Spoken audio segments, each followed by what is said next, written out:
as you know, we've got a few questions to ask, and these are from the members in the group.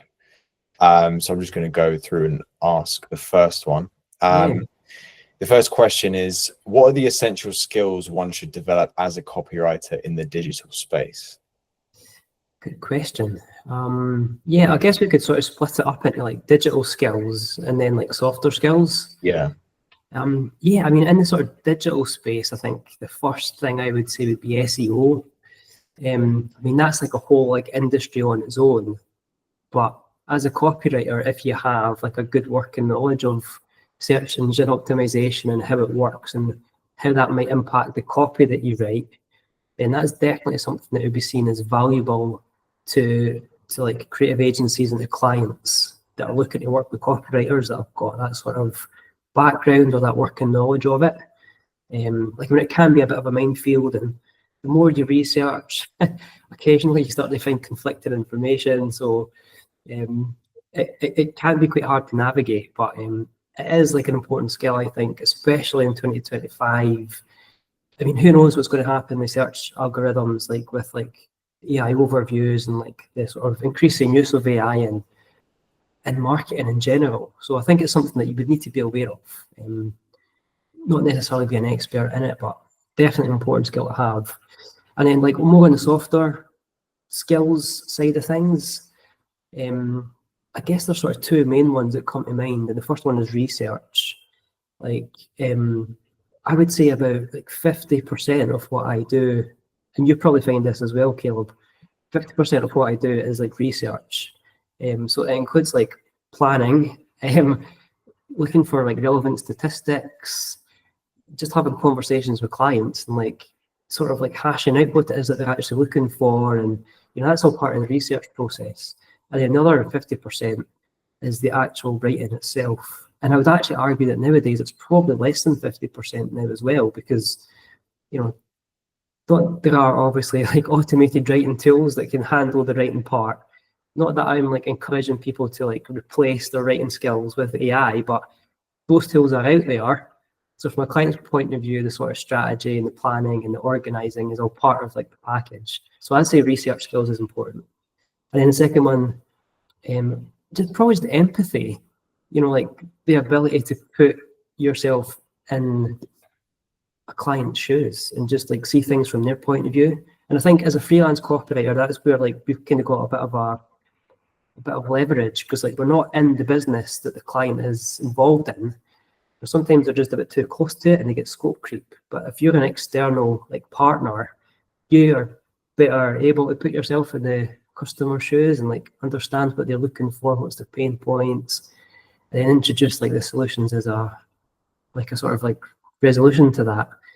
But yeah, also just like empathy for the human connection. Like I've got a feeling that a lot of this conversation will involve AI, but you know, the way that things are going, human experience is really valued.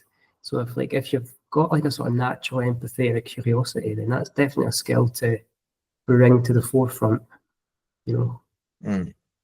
Yeah, absolutely. I think your point about research is so true. Like often businesses come to copywriters and they've already got so much they want to do and talk about, and there's this bank of data and articles and information, and I often feel like it's a copywriter's job to just refine that and make it useful, because they've already been doing something for years and they've done this and that, and this person's been doing this and then they quit, and they're just in chaos with content. And I feel like now, you know, not just with AI but also social media, you know, they're running every platform, they're doing everything, and they have no idea how to actually get results. And I feel like now it's a copywriter's job to refine it into a way that actually speaks to their customer, instead of just, you know, churning out even more and more, because now you can churn out content so easily and get such high reach on it, but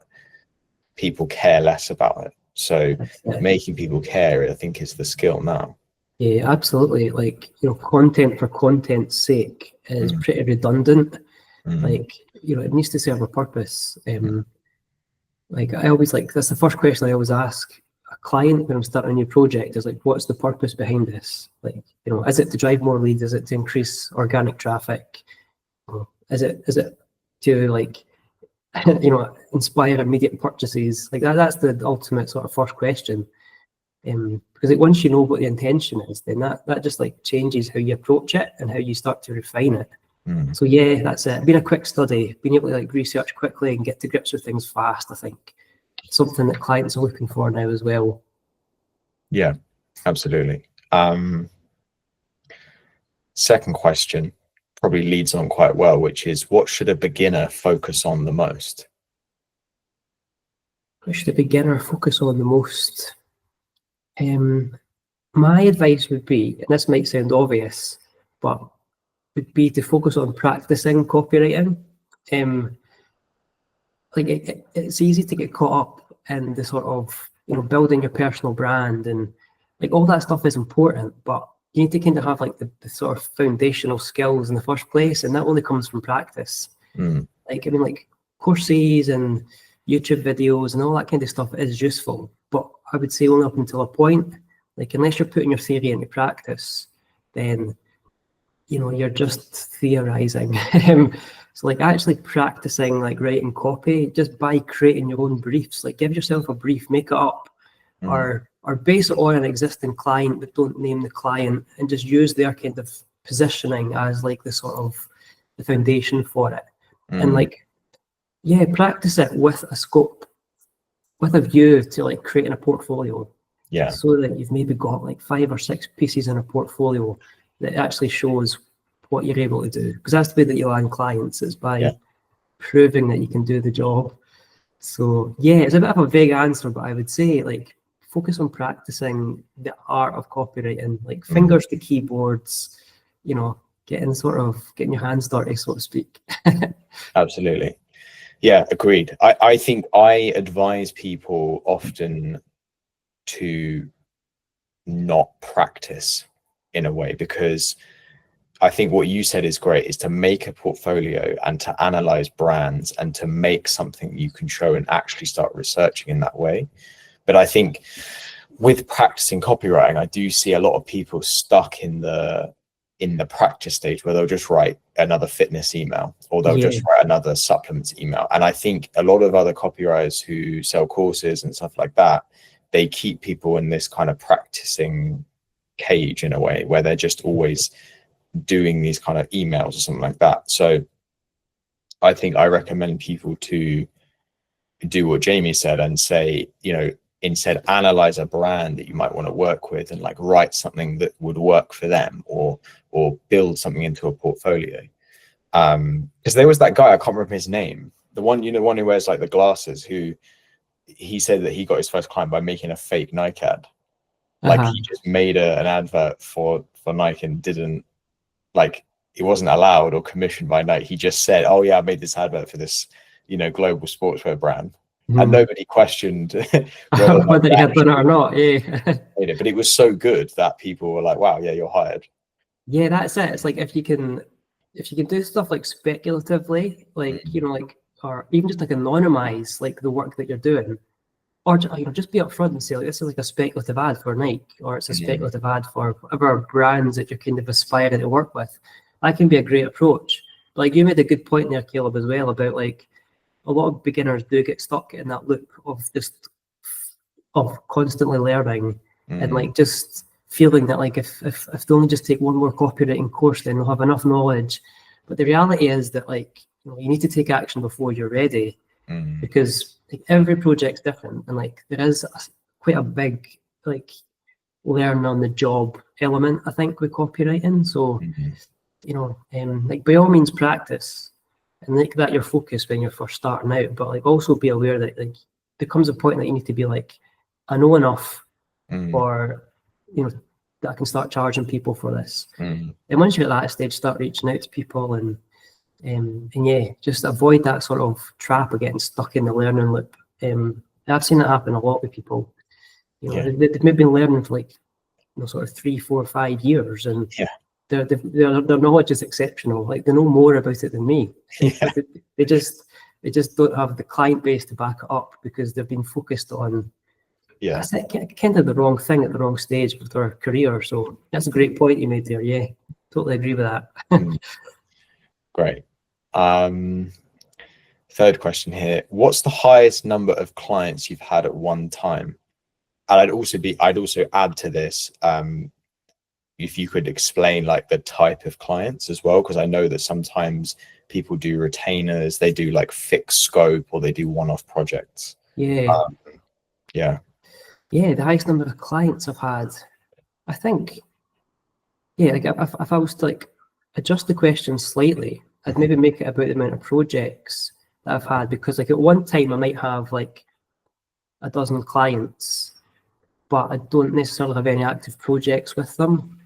But like maybe like within like a sort of 3-month period, I have done things for them, and then in the next 12 months they'll undoubtedly want me to do something. So like if we sort of switch it and maybe talk about projects, because that's how I tend to think about like my work as well. Like not so much in the sense of, oh, I have 12 projects at the moment. It's more like, not in the sense that I have 12 clients, more that I have X amount of projects. So yeah, I guess the largest amount of projects at any one time, probably like 6, I would say.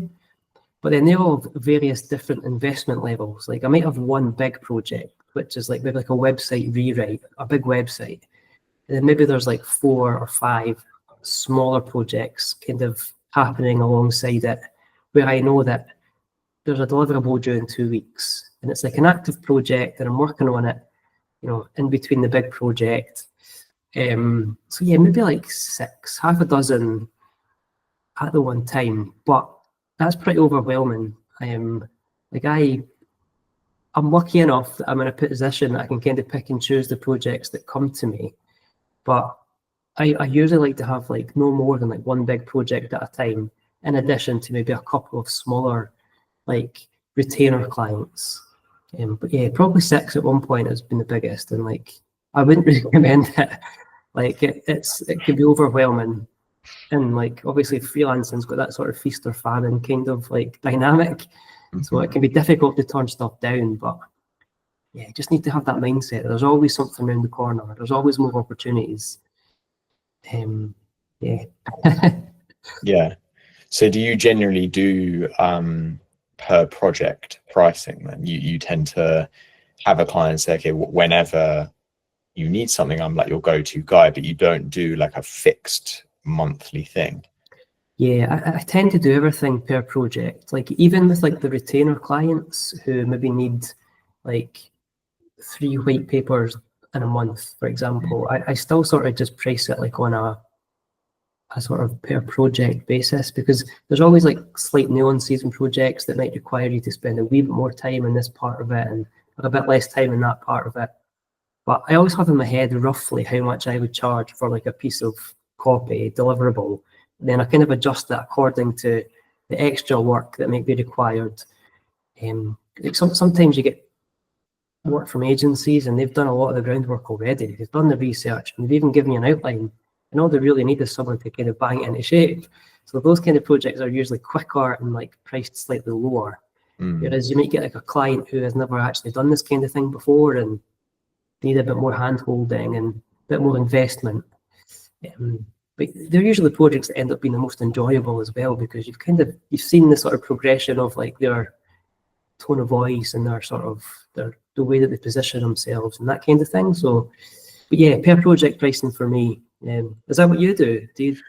No, I try and get them on a monthly retainer. Monthly, yeah. But then I'm transitioning more into being SEO. So like kind of providing like an SEO growth service via content in a way. So I've gone for the retainer, but I also do per project as well. If it comes up, I always take it. Yeah. I mean, that's smart as well, because like SEO as well, it's one of those things that it is measurable in a way that copywriting isn't always measurable. I mean, I guess like if it's a lead generation piece, then like the way to measure it would be how many leads does it generate. But a lot of that is also like dependent on how many warm leads a client already has and how big the company is and that kind of thing. Whereas with SEO, it's more of a at the end of the month, here's your report. Like, we've Yeah. increased your traffic by X amount and that kind of thing. So that's a smart Yeah. move as well, because it is like tangible. Yeah, absolutely. But I do agree with what you said, where the more enjoyable work is the one that doesn't have a number on it. You know, when you can just do a really high quality thing that you know they really need and they really want, and you write this nice thing and they're really happy with it, and that's the kind of work that's great. I love doing that. Yeah, that's true. It's quite nice to, like, you know, not be too tied to like results, and just to write something that's on its own as like a nice standalone piece that will continue to be like an asset for the company in the future. Yeah, exactly. Fourth question here. What have you seen hold back copywriters from success? I think the number one thing is what we mentioned before, is the getting stuck in the learning loop. Yeah. Not taking action until they feel completely ready, because like I don't think that's really a thing. Like, even I have imposter syndrome after doing this for like 13 years or whatever. It's like you never really feel ready. You just need to kind of dive in and roll up your sleeves. So that's probably the first one, is like, you know, take action before you're ready. And yeah, the second one would be, what was the question again, Caleb? What have you seen hold back copywriters from success? So I guess this could both be, you know, not being able to start or starting and failing. You know, what would you say would be the cause of those things? Yeah, I think in addition to like the learning loop thing, I think not kind of building a business. I like, especially on LinkedIn, see a lot of copywriters like struggling to find work and like publicly like giving their sort of like, I guess like sort of like, you know, not ranting, but like, you know, like you know, for a bit of like catharsis, like I'm really struggling to find work. Is anyone else finding this? And or just like making a direct appeal to clients and saying like, does anyone need any help? And a lot of the times I find that copywriters who struggle to find work are kind of still reliant on like the gig economy, and they're still going through that period of like, they apply for jobs. Like, I'm talking sort of freelance here rather than like people looking for full-time positions, but they're sort of pitching for work, and then they get a job and everything's great, and then they do the job, and then they're sort of back at the start line again where they need to pitch for more work. So like, my sort of approach has always been like to focus on inbound, to sort of like build like a sort of essentially a website, because that's like your main asset that kind of generates leads for you. And there's like a few different ways you can do it, but I think that's one of the main things that hold people back. It's just the sort of lack of consistency in getting work.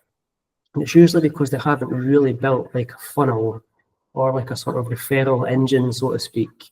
And they're just a bit too dependent on platforms like Upwork and that kind of thing. And that's something that you could have commented on in the article as well, about how to find clients. And like, don't get me wrong, like those platforms that have a place, but for like long-term sustainability, yeah, you kind of want to own your like presence, like not be too dependent on other websites. Like, if you can get people to come to you, then that to me is an ideal scenario. So yeah, that's what I would say. Yeah, great answer. Yeah, I think as well, and something you do very well is like make it as easy as possible for them to find you or to get on a call with you or to say yes to you. Because sometimes I think like, you know, I find like a business or someone online, I think I don't know how to actually approach this business. You know, like where's the contact button or form, or like how do I even? They're very opaque in a way. And then I think, and then you kind of lose interest. And I think being as transparent and as rock solid as possible. You know, like you've got brand new copy, you've got like your face on the site, and you've got like the contact form, and you know, these articles that you do, like it's so easy to see, okay, this guy's real and he's doing copywriting work. You know, I think some beginners, they say, oh, you know, like here's my portfolio, here's what I'm doing, and I think it's so opaque. Like I wouldn't even know how to accept work from you. That's it. I think like visibility is important. Like, and it's something that like I sort of when I first started, like I did struggle with that. I sort of putting my face on things, and I still don't do it that much now.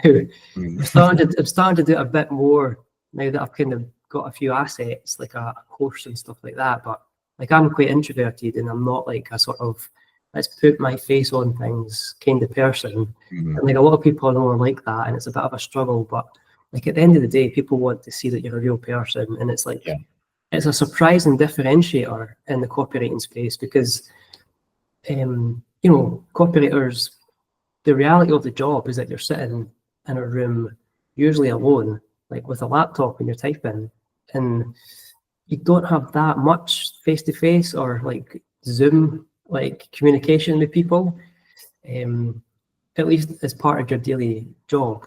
And so it's quite easy to get stuck in that mindset, you know, thinking, well, I don't really talk to people face to face, so why should I like make a point of showing my face to people? But it does make a big difference. Like, so yeah, like putting your face to things is important, and just showing your personality a bit. Like, you know, putting YouTube shorts on, like small wee videos. I've started to do a bit more of that, and I find that it's kind of like it's quite a nice conversion factor as well. Like you land on a website and like you can see a landing page and you see the face of the person who's going to be doing the work for you. It's just reassuring, and I just encourages people to like send you that email or pick up the phone or whatever. Whereas if, like you said, if it's like a faceless sort of brand, faceless company, and it's just opaque, then it just sort of erodes the trust a little bit. Yeah, absolutely. And I think to your point earlier about, you know, content, you know, being churned out more, like I think it's even more important now to have that, you know, I say it to my clients, I call it like being founder led. Like, you know, you still have the brand, it's still important to have brand, people still trust brands, but you want to have the leader of the brand front and center and say, I'm the founder of this company, here's me, here's a bit about me. Makes such a difference now, I think. And I think it's only going to become more important.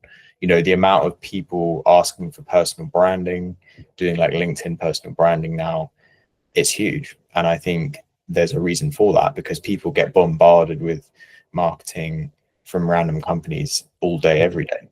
But when someone says, oh, can I help you one-to-one, that seems a bit different. Yeah, absolutely. That's like founder led. That's like a nice phrase. Like, you know, like my sort of business name is Brand New Copy. Like it doesn't have my name in it, but the sort of all the sort of pages are very much like and it's like it's quite clear that it's like me that's doing the work, and like occasionally I might outsource to like other writers, but they would also be involved in the process as well. So just that transparency is important. Because like the thing is, like copywriting has a fairly low barrier to entry. You know, like essentially you just need to call yourself a copywriter, set up a website, and you're good to go.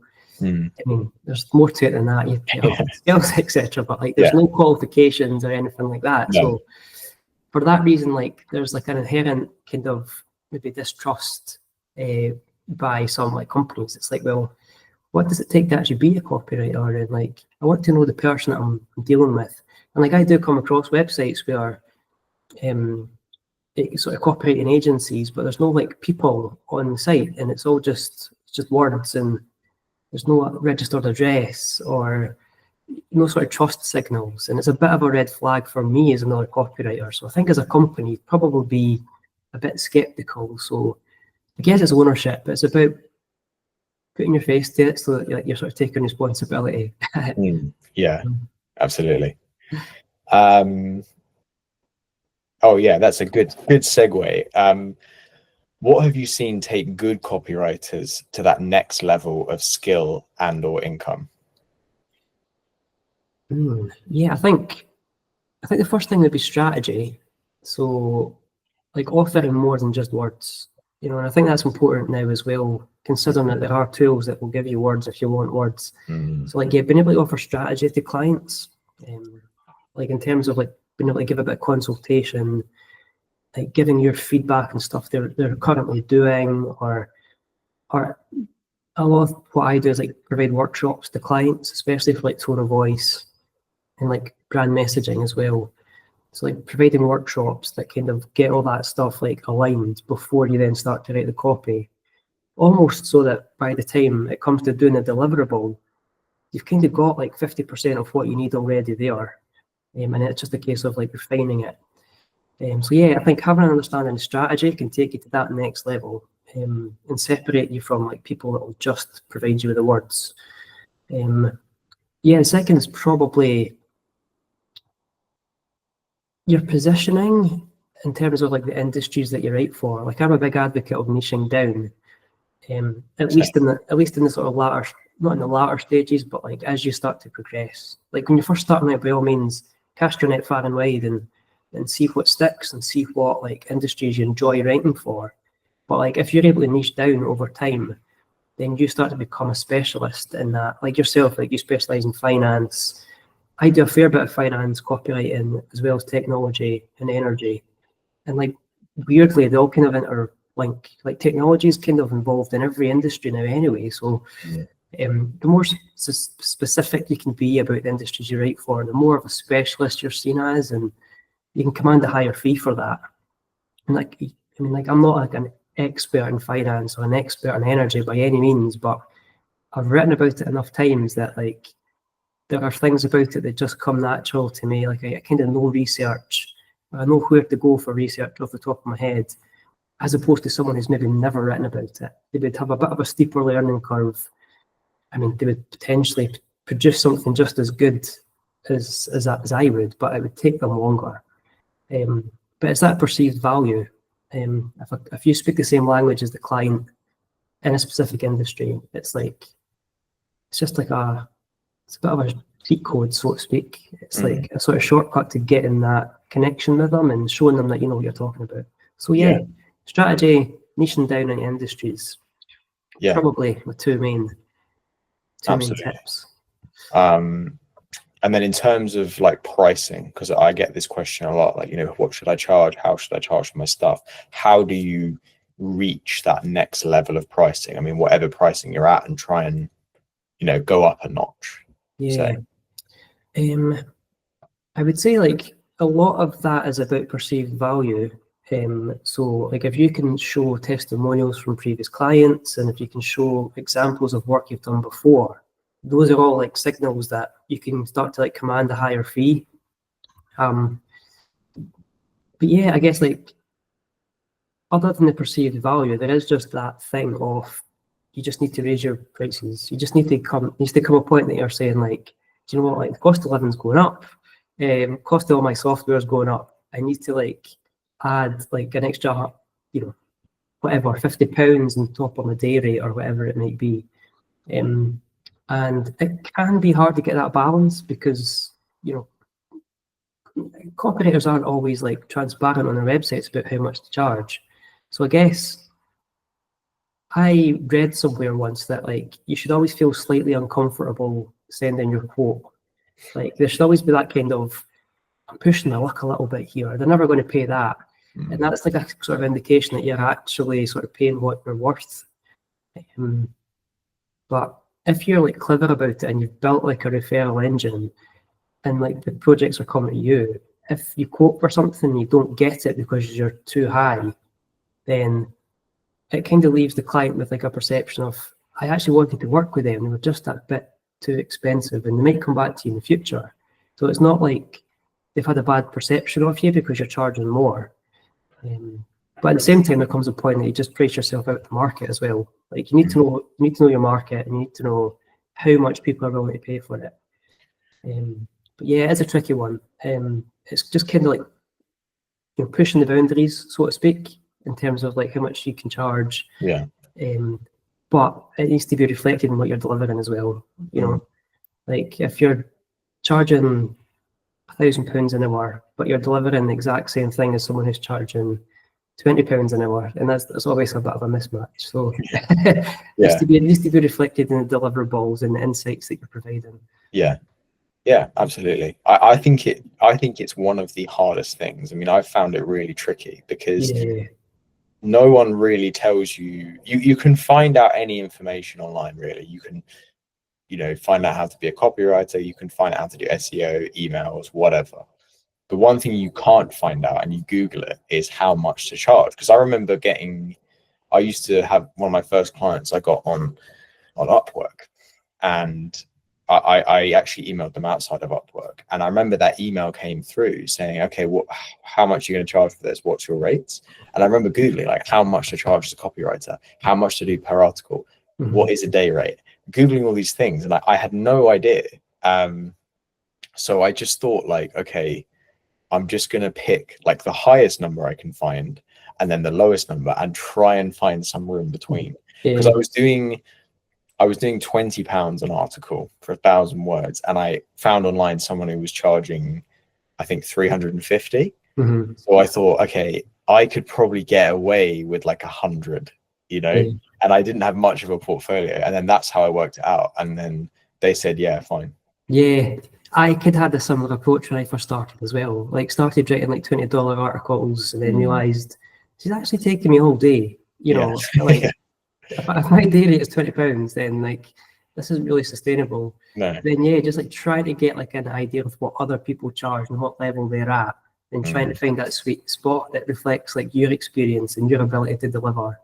Like a good way of doing it as well is like maybe once you've been doing it for a year or so and you've got an indication about how many projects you get and what your highest sort of paying projects are, that kind of thing, you can reverse engineer it a bit. So like if you say like, well, for this year I want to earn 60k. Last year I had 24 projects.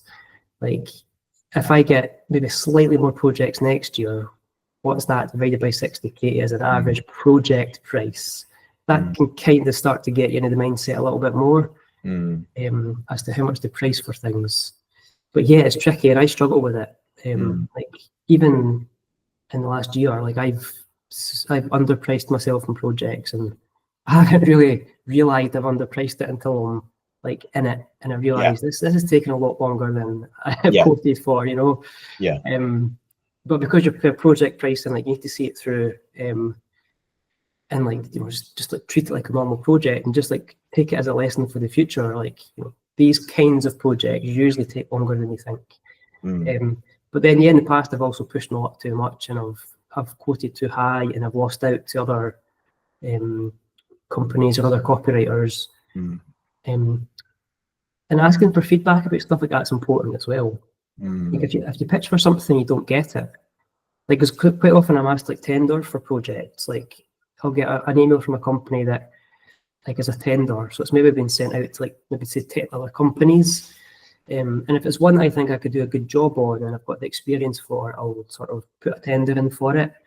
And on occasion when I haven't been awarded the work, I've just asked for feedback, like in terms of experience and pricing, and it's usually pricing, like is the thing, or it's just that I haven't like maybe justified the price enough. And just stuff like that's really useful. Like because you're kind of doing it a bit blind. You don't really know how much anyone else is charging for it. And that's not to say that you should like chase the lowest common denominator and like just try and undercut everybody, because that's like, that doesn't serve the industry well, it doesn't serve you well. But you win some, you lose some, and it's just like a bit of a learning process. I think any sort of freelance business has that issue. How much they're charged, that's like the ultimate question. Like exactly. I think everybody's got that problem. Just through time it just gets a bit easier. Exactly. And it never really goes away, because I mean businesses are always trying to have competitors, and they might, if they move off another price point, they've then just got problems with an extra zero on the end, that's it. I found that it depends on the client as well, because if you're working with someone who's like a solo guy, then their marketing budget's coming out of their pocket, so they are obviously, it feels a lot more expensive to them. But then if you enter a company that's got like 100k marketing budget,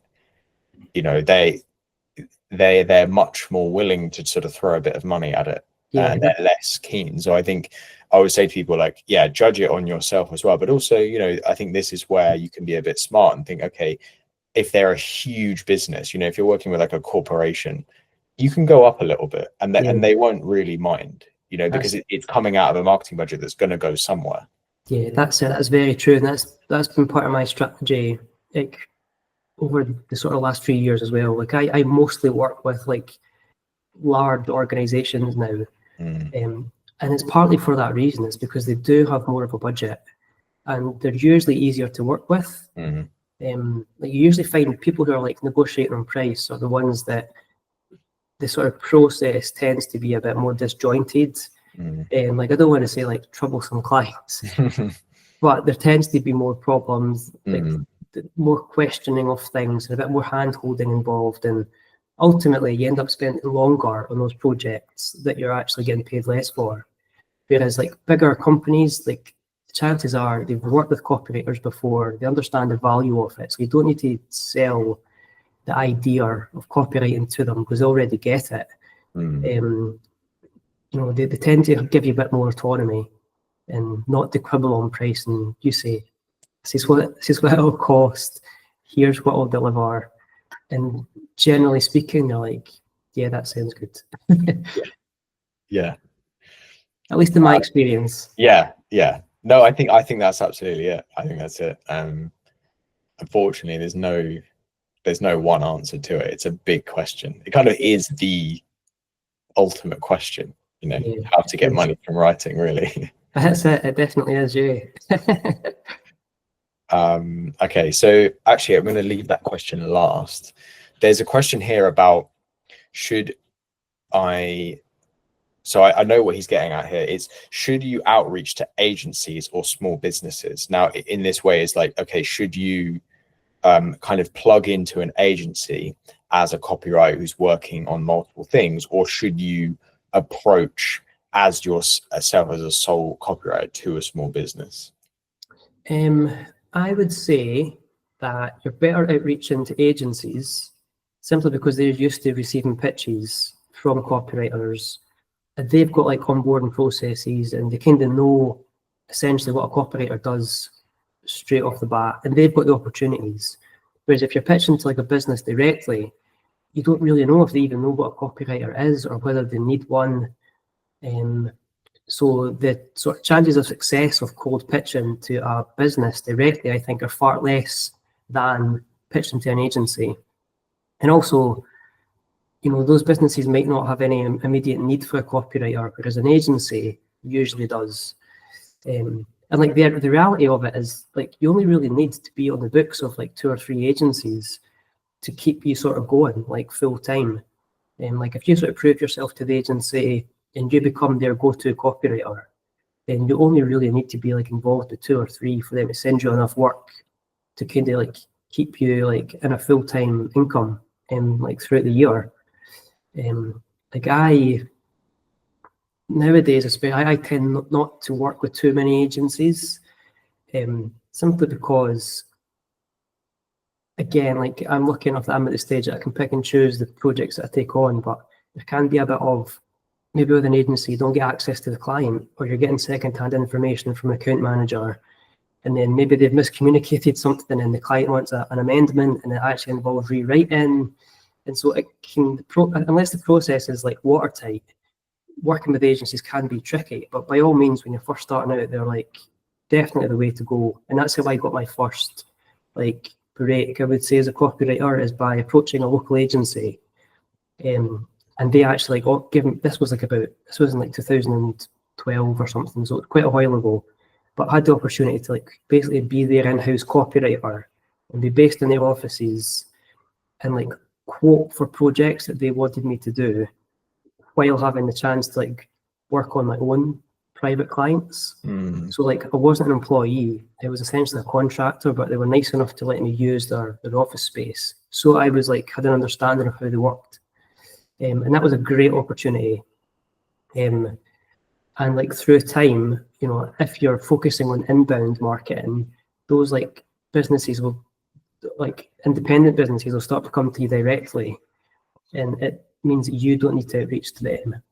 So it's kind of like I guess it's like a sort of two-pronged funnel, so to speak.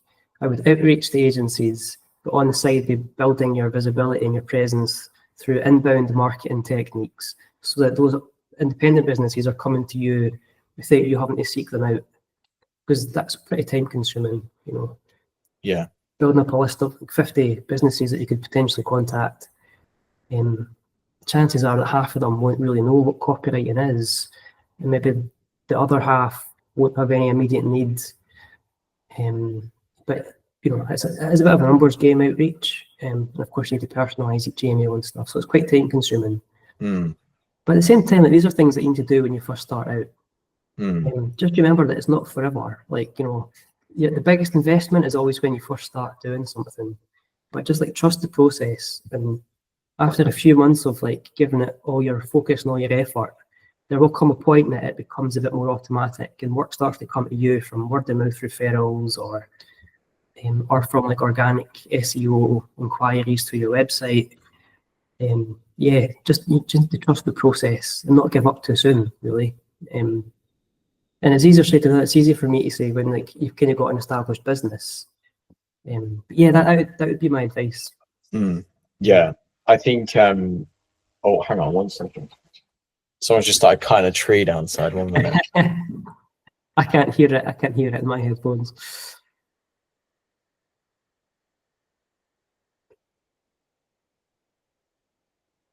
Jesus, it scared me. Yeah, some guy just hacking a tree down. Yeah, no, to your point, yeah, I think the thing is, when you approach a small business, you have to like come up with a business solution. You know, you're right, they often just are like, what's a copywriter, or how is it useful? Because they might not even be doing any marketing at all. And then if you go to them saying, oh, I can write stuff, they go like, okay, but for what? You know, they don't even know anything. So I think, you know, that's when I now approach, if I am approaching a small business and then I realize, okay, they are in that stage, I definitely go down the SEO and growth route. I say, okay, that's what I do. But then if I have a business say to me like, okay, we need this financial copy, then I can kind of put the copywriter hat on and go, okay, now I'm a copywriter, I'm a writer, here's all the stuff I've written, here's my portfolio, all that. So I think when you're new and you're a copywriter and you don't have much, definitely agencies are one to go with. But then, only because you might not understand or know how to, or what value you add to a business. Yeah, and also you're always a bit on the back foot when you're outreaching to people that aren't actively looking for the service, because like you might get in touch with a business and they'll say, yeah, okay, let's give it a go. Here's my budget. And their budget might be like way off what your expectations are. And then you're kind of in that situation like, well, I need to work. Will I do it for that amount? And if you do agree to do it for that amount, the chances are that they're probably unwilling to pay you much more than that moving forward. So whereas like agencies, on the other hand, they have an understanding of, you know, how much copywriting costs. And like another tip I would say for, you know, contacting agencies would be to do it sort of like 2 at a time. Like draw up a list of all the potential agencies that you could work with, and start with like those that have a bit of a connection, that you have a connection with. So it could be that you're a financial copywriter and you know that these agencies have a lot of financial clients. Or it could be that you're a copywriter based in Edinburgh and you're contacting this agency in Edinburgh. So straight away there's like a sort of bit of a connection there. And do it 2 at a time, because you might find that they'll give you some advice. If they decide not to work with you, they might tell you why. They might say, you just don't have enough experience in this area, or we only work with copywriters who have experience in X, Y, Z, or something like that. And that sort of gives you like a bit of something to go away and work on, and then like pitch to the next 2. Because like the agency world is a pretty small, a lot of people know each other, like in creative agencies, like especially the bigger ones. And they're always like, you know, poaching talent from like other agencies, and everybody does sort of know everyone. All the copywriters in the agencies know each other, and so it's a bit of a smaller world than you might think. So like your kind of like reputation is also quite important. Rather than like draw up a list of 100 agencies and like sending out the same email to everybody, like personalize each one and do it like 2 or 3 at a time. Take on board any feedback and tweak your pitch a little bit, or adjust your portfolio and do it again. That's generally how I would approach it. Awesome. Yeah. Awesome. Okay, the last question. Who is your favorite writer of any kind? Yeah. I saw this when you sent this question through to me, and I kind of struggled. It's hard. Because like I've read so many like great books, like fiction books, but I don't generally tend to like read the same writer. So the only writer that really comes to mind is a writer called Jenny Fagan, who is a Scottish writer who wrote a novel called The Panopticon. And I mean, she's written like 3 or 4 books like since then, but she's really good. I just like really like her style. It's nothing to do with copywriting. It's just like a nice kind of, it's like a quite like, I have thing for contrast, and like she kind of contrasts like this poetic language with this kind of like raw, unfiltered, like sort of like Scottish dialect, and it's just like a really nice contrast. It shows her skills as a writer, but it sort of shows the authenticity of like the subject. And the whole book is about like a sort of 15-year-old girl who grows up in the care system, and so it's quite like a sort of harrowing story, but it's there's elements that are funny and like really like sort of nice descriptions in it. So it's kind of a book that's got everything really, like from what I would look for. So yeah, Jenny Fagan would probably be my answer to that. Great. No, good answer. Good answer. What would yours be? Ooh, I do like Ernest Hemingway. Yeah. I don't know if that's like a basic answer, but I think I've read almost everything he's written now. And yeah, I don't know what it is. I don't know if I could say exactly why, but several of his books, so like Death in the Afternoon, For Whom the Bell Tolls, Fiesta, The Sun Also Rises, like that. I love his travel writing in a way, like when he goes to Spain and meets people, that kind of thing. Definitely had an impact. And also, you know, I did English lit at uni, and I'd read obviously the long flowery sentences, and then to read a Hemingway book is like, it's like whiplash, because suddenly he's writing the most basic. I don't know how he does it, and people try and emulate it, and no one quite has. Writing a super basic, simple thing, but somehow getting some kind of meaning out of it. Yeah, that's it. So sometimes like that style of writing is the hardest, and like Hemingway's quite often like cited as like an influence for copywriters, and you heard the Hemingway editor. Yeah, but well, like, often people know the editor over him. Yeah, that's right. Yeah, but I mean, it is a really useful tool for just helping you kind of like reduce your word count, make sure that you're just getting to the point, and like go right into that sort of, what is it, like grade 9 or something. That's like, there's this like sort of theory in copywriting that like your writing should be able to be understood by like a 12-year-old. If a 12-year-old doesn't understand it, then you're making it too complicated. And for certain types of copy, I think that's like quite a good approach. And Hemingway editor is always like a good tool to use to like edit your own work. Yeah, very true. Yeah. Okay, great. Well, thanks for joining. I appreciate your time. I think all those answers were really useful. I think it's really like useful to hear someone who can explain very well like what it is to be a beginner, because it's very I think it's very difficult, like especially when you become experienced, is to remember what it's like to be new again. But I think the answers you gave were really clear about what beginners can do. Yeah, well, that's good. Yeah, hopefully people who are just starting out will find it useful. But yeah, like I'm well aware that like it's easy to give advice to people when you've been doing it for a number of years, and like the market definitely has changed from when I first started. But yeah, hopefully some of the things I've mentioned will maybe like supplement like other people's research, and they'll maybe dive into a few elements a bit more deeply, and it'll set them in the right path. Yeah, I think so. Great. Okay. Well, cheers. Yeah, thanks for your time, Caleb. It was good chatting with you. Yeah. Awesome. Speak soon. Speak soon. Cheers. Bye-bye. Bye.